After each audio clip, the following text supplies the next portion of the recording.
Alright, well, I hate to say this, but rather than editing a video for you this week, I'm really going to be spending time today, over the next couple of days, basically making a fire break around my property.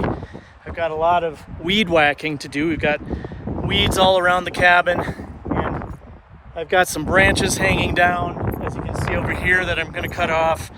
You know, we just got to get this place prepared for the possibility of an evacuation. I don't know what's going to happen. I really hope nothing happens. I really hope nothing happens to our entire valley that we live in here. It's just such an extraordinary place. I feel like we live in a national park, and to have the wildlife perish and have the beauty of this landscape destroyed, and gosh, I tell you, the history of New Mexico is incredible. I mean, there are families who have lost homes, and their homesteads have been handed down through generations over centuries here, just below us here in the village of Mora. Just wonderful people, hardworking, just a lot of respect. And a lot of respect goes out to all those people down there in the valley who've lost their homes, and the 1,500 firefighters that are working on fighting this enormous 170,000 acre blaze. It's windier than windy, as we showed you before. The winds are gusting up to 50 miles an hour, 40 miles an hour right here, and probably consistently about 30 miles an hour throughout the day. And that's why I'm hiding behind this shed here, so I can talk to you over the wind. But it's not really good news. The wind is blowing in our direction, and it is what it is. You know, I'll talk more about my feelings on this entire situation later on, but for now, I got to get weed whacking and cutting some branches.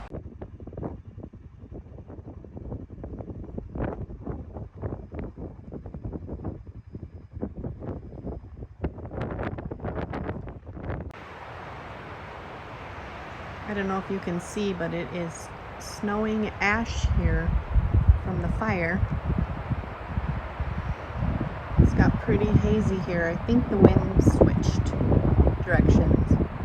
You can see over there, that's usually a tree range. Up on the mountain we can see. That's where the fire is. So I'm taking the side-by-side to the neighbors to spray off all the ash and all that gunk. As you can see, the smoke is rolling in again. It smells like we're camping, but not in a good way.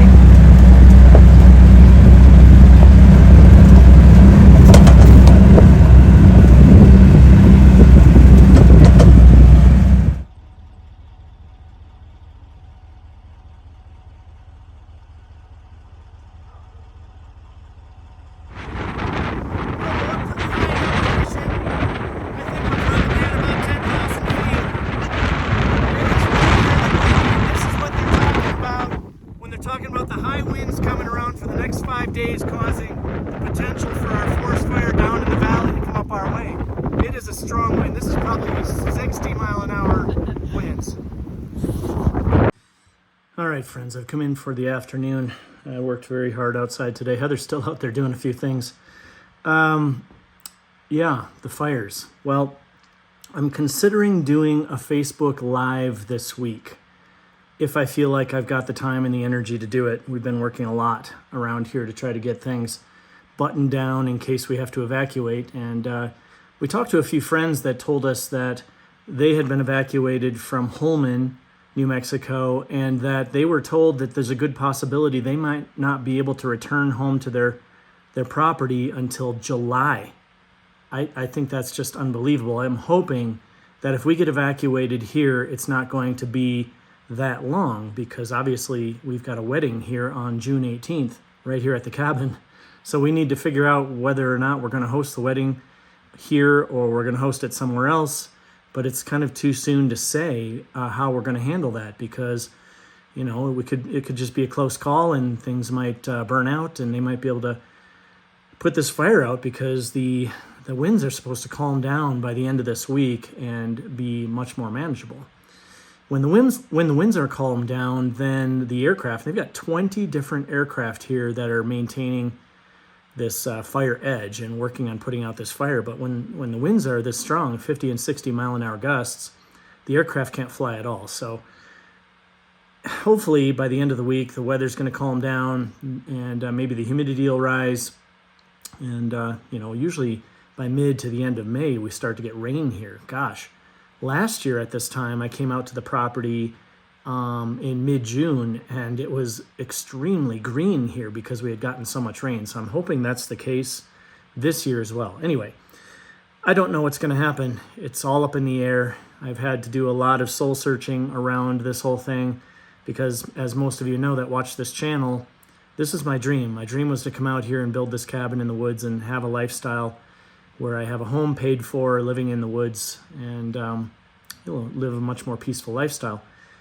And as it turns out, after I met Heather and we started to work together and fell in love, and every day we love each other even more, I've come to discover that my dream isn't so much to have a cabin in the woods, but it's to have a love relationship with a lifelong partner who shares the same or similar dream, and we can share this together and do these things together.